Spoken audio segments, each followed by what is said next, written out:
poetry publishing guidelines come in basically two types. One is what is each particular publisher, either a book or magazine, looking for, and the other is what is the manuscript supposed to look like. And in fact, the second one is way more important, because no matter what you're writing, there may be someone who's interested in it, but if you've written in crayon on old paper bags, no one's going to take the trouble to decipher your handwriting. So the first thing to do is type it up.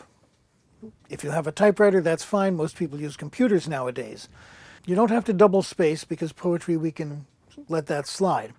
Although many places prefer double space so they can make comments in between the lines if they are asking you for revisions. Some places will ask for revisions, some won't. Make sure you have your name and contact information on each page. Make sure that all the pages of a poem are numbered and they have a running head across the top, because manuscripts fall down. Paper clips fall off. And you don't want to staple it, because then it gets too hard for them to make copies and show it to all the other editors. So you want to make it look right. Once you've got that, you can find the guidelines for particular publishers at duotrope.com. They will give you links that will take you to what each publisher wants.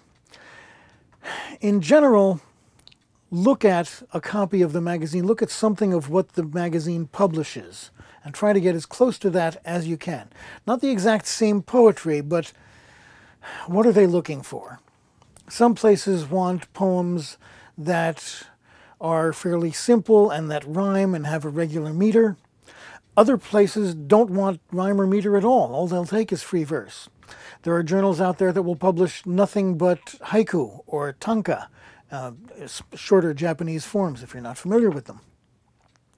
There are places that are only interested in sonnets. There's one magazine that I know of that's only interested in narrative poems. But while that means you have to avoid all of those if that isn't what you write, it also means that if you look hard enough, you will probably find some place that is interested in what you do write. And then it's just a question of being good enough.